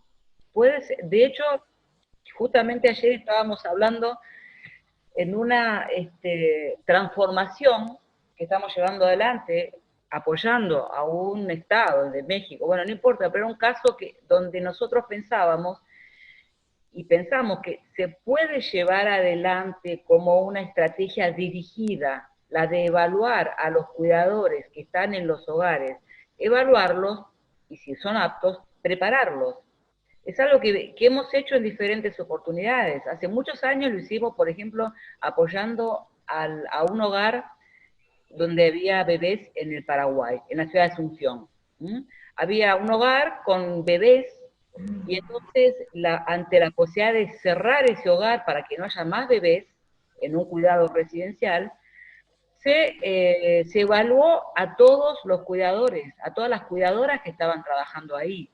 ¿Qué pasó? No quiere decir que todos los cuidadores, todas las cuidadoras automáticamente se llevaron a un bebé a su casa. Del conjunto de cuidadores, los que quisieron fueron evaluados. Los que no quisieron se fueron a trabajar a otro lugar. Los que quisieron fueron evaluados. Y algunos de los evaluados fueron aptos. Los que fueron aptos fueron certificados como cuidadores y empezaron a trabajar como cuidadores. Y me tocó a mí, en aquel momento, digo porque es una experiencia que recuerdo mucho, visitar a una familia donde estaba la señora que la había conocido en el hogar de los bebés, estaba en su casa con un bebé con un síndrome muy complejo, que es un síndrome de Asperger, un bebé que terminó falleciendo en la casa, con la cuidadora y con la familia. Entonces me acuerdo mucho de esa experiencia. Pero es posible, es decir, no hay... no debería haber problema, no deberíamos mirar con desconfianza. Hay sistemas como el sistema francés que se lleva adelante con cuidadores profesionalizados 100%. Las familias de acogida están compuestas y están con personas a cargo que son profesionales, que trabajan de eso, trabajan de cuidar al niño en su casa, lo cuidan temporalmente. Pero para eso hay todas unas reglas de procedimiento. Esas personas son convocadas, son evaluadas, se les paga, tienen derecho a vacaciones, hasta se jubilan de ser cuidadores, de ser familias de acogida. Entonces digo, no hay ningún problema. Lo que no miren per se con desconfianza esa práctica, sino lo que ustedes tienen que ver que esté sujeta a ciertos procedimientos. En primer lugar, lo que digo, que la familia haya sido evaluada, y que haya sido capacitada y que sea supervisada, que sea apoyada. Tampoco es cuestión de dejarla al niño ahí e irse y nunca más se va a ver a la familia qué pasó, aunque se le pague todos los meses. Hay que apoyar, porque esta es una tarea muy difícil. Hay que apoyar y, sobre todo, hay que ver que ese niño o niña tenga una respuesta definitiva, porque puede estar un tiempo con ese cuidador mientras se resuelve la situación que da origen a la separación. Entonces, en comentario. Sí, no me puedo, perdón, quiero terminar de responder, termino con esto. Sí, Yo no me puedo pronunciar por la situación que me están preguntando porque no la conozco, pero por regla general les digo, sí es posible que las personas que trabajan en los hogares se conviertan en cuidadores, en familias de acogida, cuidadores domiciliarios. Es totalmente posible, siempre que esté sujeto a reglas. Sí, Jorge. Sí, yo quería hacer un comentario también, siguiendo tu línea para esta. La pregunta, buenísima, buenísima. Le agradezco a la persona que lo haya hecho. Porque si para algo sirvió la pandemia esta desgracia que estamos viviendo, es para mostrar que el Estado tiene que tener una política donde se junte todo, aquello que estaba antes fragmentado por un hipercapitalismo loco, entonces que todo se tiene que juntar y aunar. No es posible que un hogar tenga una política, otro tenga otro, otro tenga otro, otro tenga otro y otro tenga otro. No, no, no, no, no. Hay que tener una política común, es el Estado que tiene que tener una política común para todo, ya sea si es en determinadas, claro, dependiendo de las regiones, las circunstancias, dependiendo de las relaciones que hay en cada geográficas inclusive, pero de cualquier manera tiene que tener una política única. Ahora bien, si bien comparto todo lo que dijo a respecto de los operadores, comparto lo que dice Matilde, en una situación de urgencia, donde se tiene que decidir de urgencia por la pandemia, si vos tenés una persona que está trabajando, es un operador, etcétera, no hay demasiado tiempo para poder evaluar. Y si todos los hogares deciden hacer lo mismo, hacen lo mismo. Y si alguno puede hacerlo y otro no, bueno, se puede decidir en su conjunto. Porque resulta que hay muchos pibes que la pasan mucho mejor en su hogar que en cualquier otro lado. Imagínense volver con su familia biológica, que es la familia que lo maltrató. Eso es una irresponsabilidad. Eso es una total y absoluta irresponsabilidad. Digamos, una cosa es que los niños, digamos, continúen desde el hogar manteniendo contacto con sus familias de origen porque ya estaban en contacto, se hablaban esos contactos que no deben cercenarse ni impedirse porque ya estaban sucediendo, y en vez de ser visitas personalizadas, serán por teléfono, por video. Y otra cosa es llevar a un niño de una situación de hogar o una cosa parecida al lugar en donde realmente él fue apaleado, castigado o abusado. Eso es una irresponsabilidad y yo personalmente creo que no solamente irresponsabilidad, sino que es un crimen, porque eso es retornar a las mismas situaciones. Nada va a indicar de que va a cambiar la cosa, que lo van a tratar mejor, que la van a abusar menos a esa nena, etcétera. No puede volver con esa familia de ninguna manera, porque es ahí donde fue la fuente de su dolor. Entonces yo creo que eso no puede ser aceptado, no puede de ninguna manera ser aceptado. Mucho más cuando sabemos, por experiencia de todos nosotros tenemos, que es muy difícil el seguimiento de ese proceso. O sea que los servicios que todavía ni se mueven o están difíciles para poder tomar un caso. Yo trabajo en campo, ¿no? Todos los días, o sea que sé bastante de esto que se trata. Esto yo no lo estoy hablando desde fuera del campo de los malos tratos, sino que yo estoy trabajando dentro del campo de los malos tratos. Para supervisar eso y encontrar a alguien que supervise esa familia es algo así como ir es una aguja en un pajar. Es muy diferente, generalmente es un trabajador social, porque heroico, porque los trabajadores sociales en pandemia son heroicos, permítanme que lo diga, son totalmente heroicos y hay que reconocerlo. Yo soy psicoanalista y médico, pero reconozco que tienen mucho más coraje que la mitad de los psicoanalistas y médicos de la ciudad de Buenos Aires, por lo menos.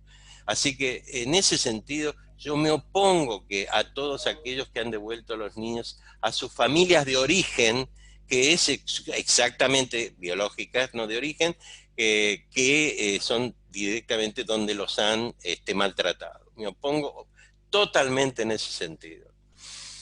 Jorge, Matilde, nos quedó claro, es muy buena pregunta, fue la primera pregunta. Florencia, que es la persona que hizo la pregunta, está levantando la mano. Yo te pido, Florencia, que repreguntes porque tengo 19 preguntas. Creo que quedó claro que es posible hacer casuística en este sentido. Sí hay una claridad de que, ¿por qué no? Sería, conforme lo dijo Matilde y lo refutó Jorge, ¿por qué no quedarse con un cuidador si es que está habilitado, si está dentro del programa evaluado con capacidades para en ese momento de ese niño? Vamos a esperar que repregunte Florencia y voy con otras preguntas. La segunda pregunta es: ¿qué tipo de apoyo se da a esas familias que alojan un niño en contexto de pandemia? Sí, en ese caso lo que nosotros estamos orientando es que las familias, más aún si son, como hablábamos antes, cuidadores que trabajan de eso, deben ser apoyadas también en el sentido material de eso.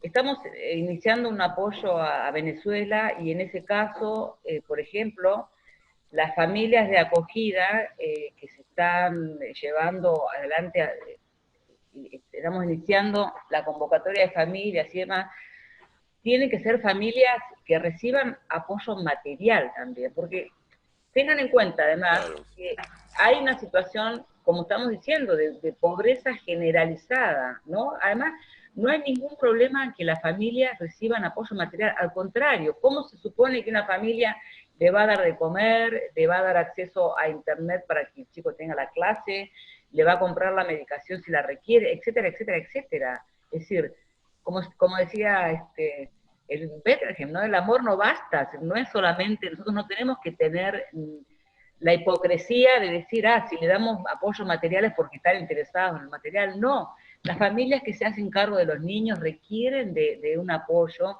y es más, no hay ningún problema en que sean reconocidas como familias profesionalizadas.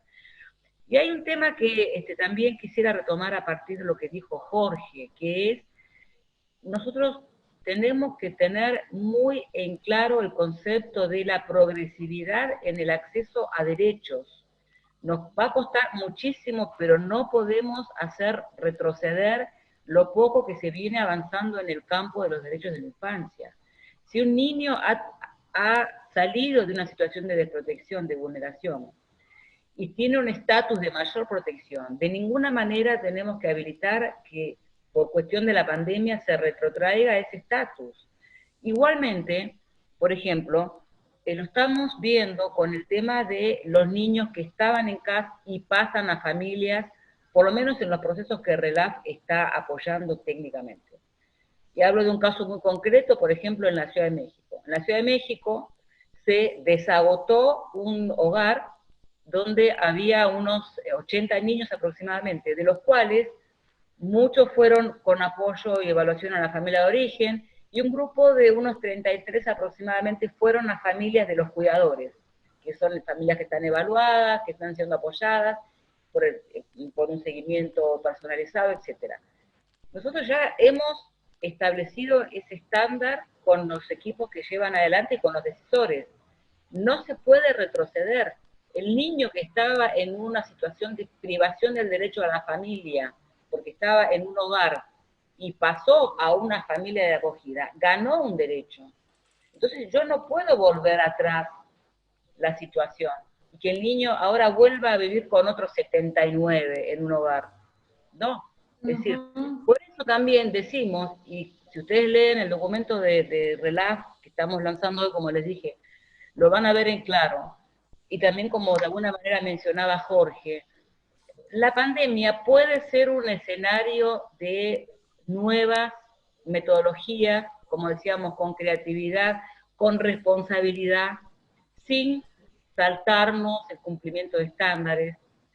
Estamos nosotros muy enfocados desde RELAF a una cosa que le llamamos la identificación de los estándares mínimos. Es decir, qué cosas, y lo hemos trabajado justamente con la Defensoría de Santa Fe, con los equipos de Santa Fe, qué cosas sí o sí debemos hacer. Los estándares de derechos humanos no están suspendidos. El niño tiene derecho a ser escuchado, tiene derecho a ser bien tratado, a respetar su privacidad, etcétera, etcétera, etcétera, etcétera. Tiene derecho a educación, etcétera. Entonces, con qué mecanismos y de qué manera mínima, mientras dura la pandemia, podemos hacer que los niños y niñas accedan a esos derechos? tenemos en ese sentido estándares mínimos identificados para los procedimientos del cuidado familiar en modalidad de acogimiento. Entonces, no es que vamos a suspender los estándares de ninguna manera, pero, insisto, esta situación de pandemia nos ha sorprendido a todos, porque como decíamos al inicio de la pandemia, lo leí, creo que lo leí en La peste de Camus, donde dice Camus que las pestes y las guerras son muy frecuentes en la historia de la humanidad, pero siempre la sorprenden. Entonces, digo, nos ha sorprendido a todos los que trabajamos en la protección de la infancia, nos ha sorprendido. Sin embargo, tiene que ser un escenario de aprendizaje para toda la cantidad de situaciones que pasan en nuestra región todo el tiempo. Catástrofes naturales, crisis política, pobreza por situaciones de la economía que a veces hacen un manejo nuestros gobernantes que llevamos a situaciones extremas. Entonces, tiene que ser escenario de aprendizaje para las situaciones extremas que permanentemente están aconteciendo en la región, solo que pasan en un país, en otro, ahora nos pasa a todos. Entonces, tiene que ser escenario de aprendizaje. Y había un comentario de Katia de Costa Rica, donde ella decía respecto de estándares para ustedes, ¿no? Para los defensores. No sé si podés retomar, Analía, ese tema vos. A ver, sí, yo en realidad quería comentarles que hay varios comentarios, agradecerle primero a Katia y a todos los compañeros de la red de niñez que están participando. Panamá, por ejemplo, ustedes refirieron a la falta de campañas respecto de la violencia que están sufriendo, sobre todo en el seno familiar, niñas, niños y jóvenes. Panamá pone a disposición un link ofreciendo que en su país hubo una campaña contra la violencia. Katia, la compañera de Costa Rica, quería comentar algunas acciones que están haciendo en la Defensoría de los Habitantes de Costa Rica. Yo no sé si para todo eso hay tiempo, porque tengo 20 preguntas más, luego podemos compartirlas. Una compañera comenta que en Argentina no hay campañas hechas respecto de violencias, y si les parece avanzo con algunas preguntas, y si queda tiempo ponemos a Katia para compartir la experiencia de Costa Rica. Dos consultas, dos preguntas. Una importante que dice que se considera muy importante que las autoridades gubernamentales, que son tutores legales de los niños, los mantengan informados sobre la situación de sus familias y sus hermanos resguardados en otras organizaciones, porque no tener noticia de ellos les genera mucha ansiedad. Es un comentario que podemos responder. Luego está el pedido de Katia de hacer una pequeña intervención para compartir las acciones de la institución de los habitantes de Costa Rica. Y luego desde Ecuador... El comentario, sí. La pregunta que decís, Analía, respecto del contacto de los niños y niñas con sus familias de origen, etcétera. Me parece interesante a lo mejor articularla con un comentario de Marcelo Susini, de la Defensoría de Misiones, que dice que en este contexto estamos de alguna manera aprendiendo a utilizar nuevas tecnologías como las redes sociales, WhatsApp, Zoom, etcétera. Sí. Y la tengo como pregunta, sí. Exacto, entonces me parece que los dos comentarios, preguntas, porque Marcelo pregunta si serían herramientas adecuadas para implementar estas prácticas. Sí. Claro, exacto. Post-aislamiento, definitivamente sí, es decir, definitivamente no puede ser una excusa, lo dijimos al inicio de la pandemia para interrumpir los vínculos de los niños y niñas que están en cuidado alternativo con sus familias de origen, no puede ser ninguna excusa. Efectivamente, estamos todos haciendo mucho uso de las redes sociales, de todas las metodologías que estamos incorporando a nuestra vida cotidiana, debemos hacerlo también para que los niños se comuniquen con su familia, con sus comunidades, los niños que están en los hogares en particular, y definitivamente sí, son metodologías que tenemos que incorporar para siempre. Nosotros venimos trabajando mucho en ese sentido también con los equipos, en lo que hace a la evaluación de las familias de acogida, a su capacitación, al seguimiento, hacer uso de manera combinada de la metodología virtual con la metodología presencial. Hay algo que nos da la presencialidad que sí, efectivamente lo vamos a seguir necesitando, es incontrastable cada vez que podamos ir, ver, salir al encuentro del otro, etc. Pero es muy importante incorporar el uso de las metodologías de manera definitiva, de manera permanente, como metodología que se puede instalar bien, digamos, para todos los procesos de protección que nosotros llevamos adelante.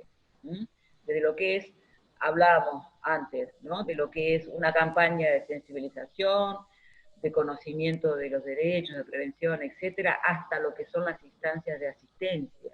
Es decir, tienen que estar disponibles, y porque además, como decía Jorge también, los chicos están teniendo mucho acceso también, sobre todo los niños que tienen cierta edad. Entonces, definitivamente sí, hay que incorporarlas también dentro de nuestras metodologías. Un comentario, ¿puedo hacer un comentario? Por supuesto. No lo quiero perder. Ahora que se me pasó el enojo cuando me dijeron que hay chicos que van a la familia con la familia de origen que los maltrataron. Bueno, quería decirles lo siguiente. A mí me parece que la pandemia, para todos nosotros que trabajamos en el campo de la niñez y de la adolescencia, y sobre todo para los que trabajan como yo en el campo del maltrato, son esencialmente un desafío ético.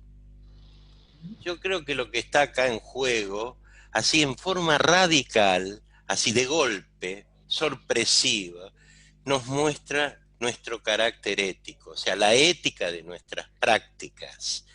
Y estas éticas de nuestras prácticas, es cierto que está fundamentada en los derechos, ¿no? En la Convención, ese es un fundamento de nuestra ética, por eso estamos en esto.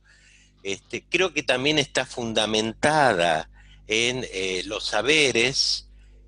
Ayer, por ejemplo, estaba leyendo todos los trabajos que hizo Francesco Tonucci, el educador, sobre los niños en pandemia, y de cómo una niña que está cocinando con la mamá, sabiendo que tiene que poner 50 centímetros cúbicos de leche con 100 milímetros de agua y un poco, está aprendiendo matemáticas en ese momento, no sé si se entiende, ¿no? O sea que no todo es el contenido duro de lo que se le transmite. Bueno, todos los saberes, que inclusive los psicoanalistas también han aportado al campo de los saberes y otras cosas, también forman parte de esa ética. Y finalmente quería hacer una alusión dentro de esa ética que ahora se pone más en juego, que es la cuestión de la ternura. Porque la ternura todavía nosotros la conservamos al respecto de los chicos chiquitos. Pero cuando ese chico chiquito se transforma en una preadolescente de 10, 11 años, la ternura se va al diablo. Se transforma en un infierno. Y si es un adolescente de 12, 13, 14 años, haya sido maltratado o sea un maltratador también, no existe ternura para nada para ese tipo de pibe. Entonces creo que debemos recordar ese compromiso ético que todos nosotros tenemos con el campo de la infancia, y que a mí me parece que en este momento es como un punto álgido, ¿no? Porque nos está poniendo a prueba todo el tiempo ese campo ético. Eso Gracias, Jorge. Tenemos, si podemos escuchar a la compañera de la Defensoría de los Habitantes de Costa Rica, la habilito, y si hay un tiempo hay muchas más preguntas. Habilito. Hola, Katia.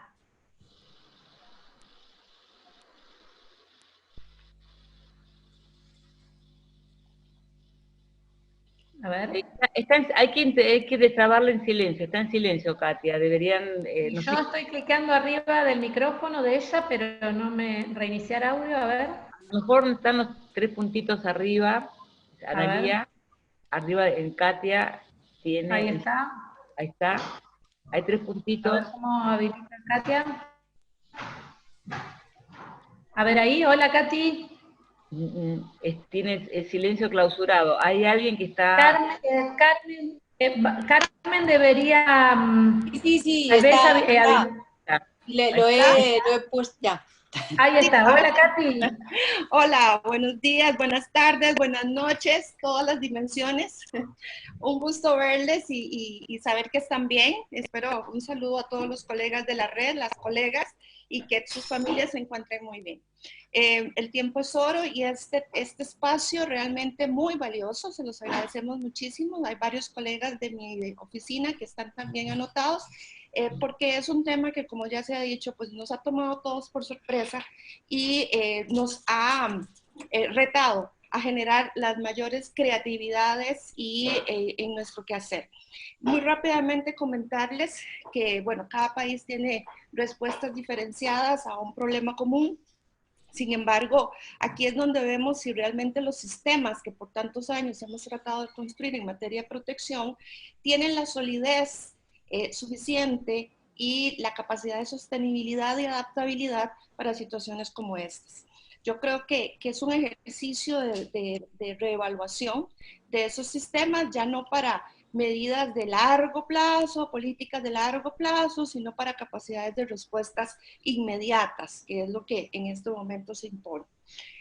Quería compartirles dentro de esa creatividad, todavía no sé si son buenas prácticas, pero es un ejercicio que nos animamos a hacer recién empezada la pandemia, que fue precisamente en el ámbito de los niños, niñas y adolescentes que se encuentran en albergues y alternativas de protección supervisadas y a cargo del propio Patronato Nacional de la Infancia, que para los demás colegas de la región es la instancia rectora y la que atiende la niñez en toda su dimensión. Hay 46 alternativas en el país y ya nosotros veníamos con una periodicidad revisando los modelos de atención, las condiciones físicas, las capacitaciones del personal a cargo, etc. Pero entonces decidimos, y precisamente guardando las medidas sanitarias que nos obligaron, decidimos hacer un sondeo telefónico con base en una matriz estructurada, con miras a ver cómo se empezaban a preparar. Aquí se les llaman tíos y tías a los cuidadores.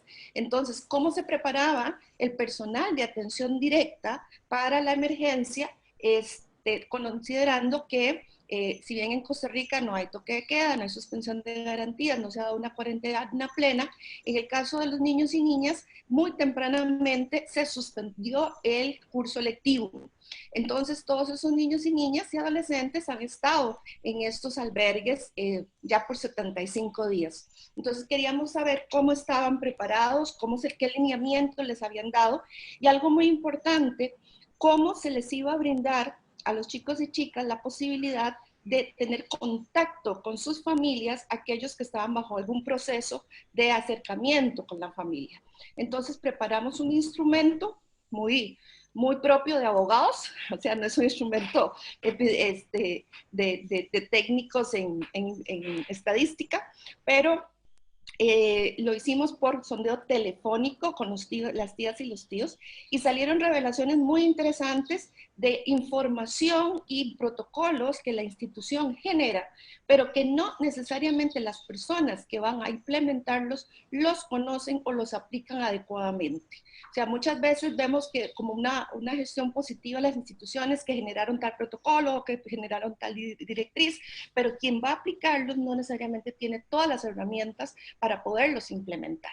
Incluso hasta anecdóticamente vimos gente haciendo mezclas casi tóxicas para limpiar y esterilizar los centros, ¿verdad? Y no sabían que ese tipo de mezclas no se pueden hacer.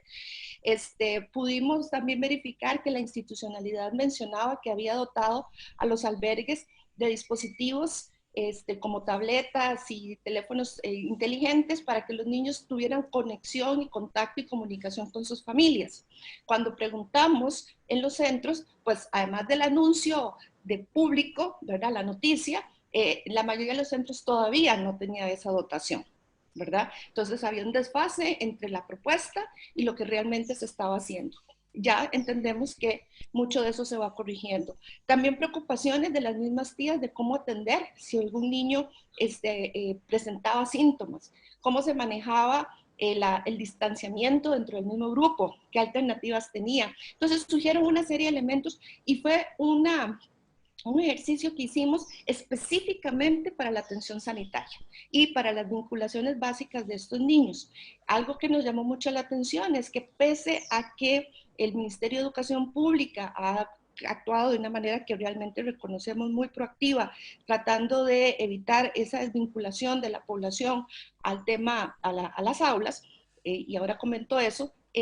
Los niños de los albergues no estaban siendo necesariamente apoyados por sus escuelas, ¿verdad? Estaban un poco más abandonados que los demás.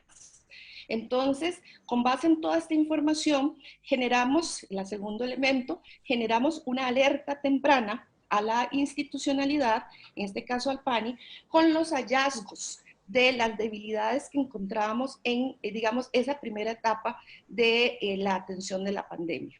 La institucionalidad tomó nota, se defendió en algunas cosas, de las cosas buenas que han hecho, sabemos que rectificaron algunas otras y que les está sirviendo de punto de referencia.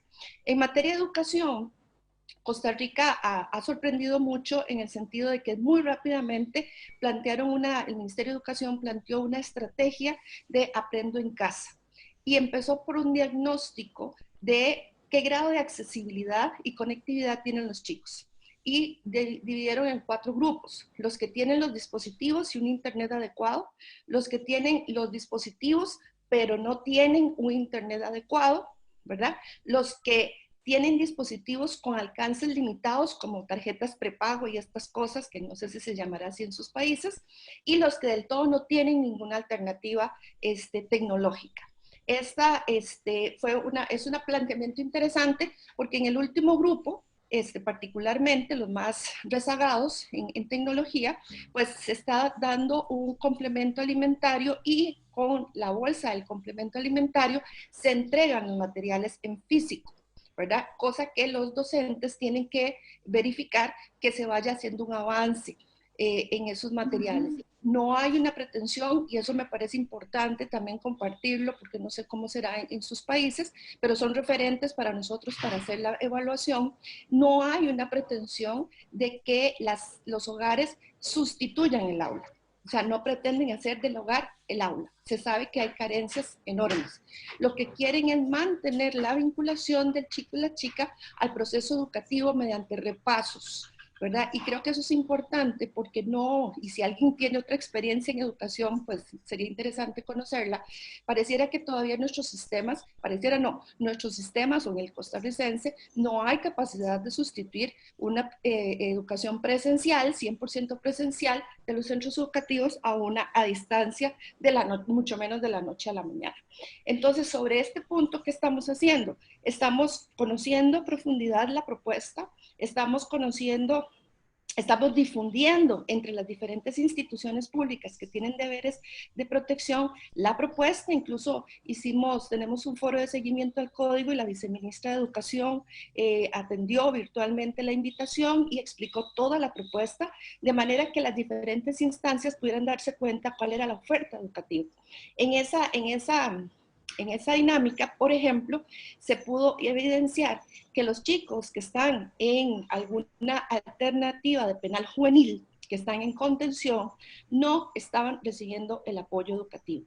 O sea, no se había activado con ellos ese mecanismo.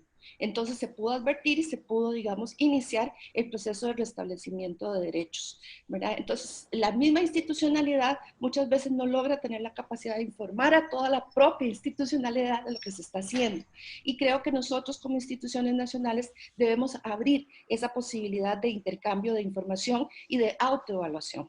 También en ese foro le pedimos a cada institución que explicara cuáles eran las acciones específicas en este proceso. Y así pudimos verificar el alcance en alimentos, el alcance en alternativas de cuidado diario, que son apoyos a madres trabajadoras, el alcance en materia, como les decía, de lo que estaba pasando en penal juvenil, y es una forma de hacer esa supervisión, comillas, a distancia, ¿verdad?, que tenemos que hacer como instituciones nacionales. La gente no denuncia en este momento. La gente está preocupada por su salud, por sus alimentos, por el empleo. El impacto en el empleo realmente es alarmante y creo que si valoráramos las denuncias en relación con violaciones de derechos, vamos a darnos cuenta que esto va a la baja, no porque no existan, sino porque no se visibilizan como la prioridad, ¿verdad? O piensan que las instituciones no estamos priorizando la atención. Y yo creo que ahí sí tenemos que difundir con mucha fuerza difundir con mucha fuerza que nuestras instituciones están a disposición de las personas habitantes. No quiero robarme todo el tiempo, pero de verdad creo que se me queda algo en el tintero por ahí la compartiré de otra manera, pero es un ejercicio bastante complejo, sin duda alguna, es un ejercicio muy complejo, y todas las buenas prácticas o prácticas que estemos ensayando, porque la verdad es que no hay nada perfecto, enhorabuena las podamos compartir para ampliar esa capacidad de atención que le debemos a los niños, niñas y adolescentes. Muchas gracias y saludos. Gracias, Katia. Gracias a vos. Les cuento que me están diciendo de la organización que nos quedamos sin tiempo. Pero para que todo el mundo pueda tener sus preguntas respondidas, porque además el tema es muy interesante, muy convocante, los dos expositores son una masa, como dirían los pibes jóvenes, da gusto escucharlos, compartir con ustedes. La propuesta sería que hagamos un relevamiento, a ver si Rinka y Fío me ayudan, un relevamiento de todas las preguntas, una devolución por escrito por parte de los dos disertantes de las preguntas y contarles también que tanto la FIO con la Red de Niñez como la Red de Instituciones Nacionales de Derechos Humanos tenemos el compromiso de sacar un pronunciamiento, un documento con todo lo que hoy se ha hablado aquí, tomando como base los principios y el documento de RELAF, los aportes del doctor Jorge Volkovich, y bueno, y después darle una perspectiva latinoamericana para que este documento y todo esto tan rico son preguntas muy interesantes relacionadas a la violencia, a las denuncias, al rol y a la participación del Estado, sobre todo de quienes somos instituciones de control de políticas, cómo controlar las nuevas herramientas de comunicación estén volcadas en ese documento. Bien. Bueno, nos vamos despidiendo entonces. ¿Nos vamos despidiendo? Sí. Vamos saludando, ¿no, Jorge? ¿Querés saludar vos? ¿Saludo yo? No, saluda vos en nombre de los dos. Ah, sí, quería decir una cosa, sí. Ustedes se dieron cuenta que ya no podemos decir, pero miren en los países del primer mundo, nosotros que estamos acá en Latinoamérica, no decimos más eso, porque la están pasando muy mal allá, peor que nosotros, muchos de ellos. Y algo que dijo Katia, que a mí me parece muy interesante, el comentario de la colega Katia Rodríguez, ¿no? De Costa Rica. Una cosa son los protocolos y otra cosa son las prácticas. Los protocolos pueden estar muy bien hechos, son apenas una dirección, pero las prácticas son realmente las que valen y las que realmente dejan huellas y además generan intensidades que permiten digamos, que se expandan, ¿no? A otras experiencias, ¿no? Así que te dejo la despedida. Yo para despedirme, en mi nombre, y bueno, por lo que lo conozco a Jorge todos estos años que venimos trabajando juntos, realmente ¿cómo decir? Les enviamos todo nuestro cariño, todo nuestro deseo de que tengan la fortaleza necesaria y suficiente para el rol importantísimo que ocupa cada uno de ustedes en los países. Sabemos que si, como dijimos en la presentación, hay realidades que solamente ustedes son capaces de visibilizar, para eso tienen que estar muy fuertes, con un criterio de realidad muy importante, meterse donde tienen que meterse, usar toda la inteligencia y toda la preparación y toda la valentía que tiene cada uno de ustedes de momento que por vocación han elegido este lugar institucional en cada uno de sus países. Nadie más que ustedes lo ocupa, cada uno de los que están allí, así que esperamos que ese comunicado de la FIO sea realmente un comunicado valiente, que diga lo que hay que decir desde los lugares que ustedes tienen, y que sea un punto también de demostración de continuidad, de compromiso para todo lo que vienen haciendo y para todo lo que necesitamos que por favor hagan. Así que muchísimas gracias por este tiempo, por este espacio. Como dijimos en algún momento, RELAF está totalmente dispuesto, Jorge también como amigo de RELAF, totalmente dispuestos a apoyarles en la enorme tarea que llevan adelante. Así que muchas gracias. Gracias a ustedes. Sí. Pues muchas gracias a todos, ha sido un placer y tal y como ha dicho Analía, pues en breve, esperemos que más pronto que tarde, podamos hacer pública esa declaración conjunta entre FIO, Red de Niñez y la RINCA. Y nada más, muchísimas gracias por su participación. Chao, chao. Chao. Gracias, y a todos los participantes que no pudieron tener sus preguntas, en breve se las vamos a responder. Gracias. Chao. Hasta Chao, luego, Matilde. muchas gracias. Adiós, gracias.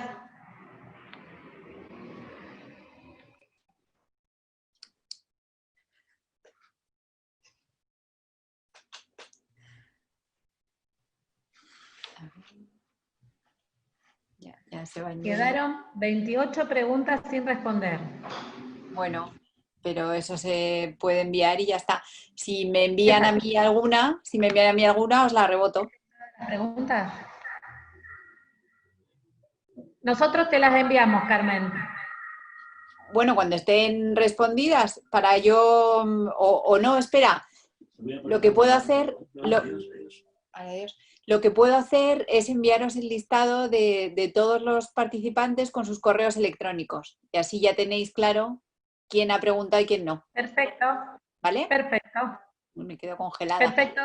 Vale. Gracias, Carmen. Beso. Venga, un beso. Mua. Adiós.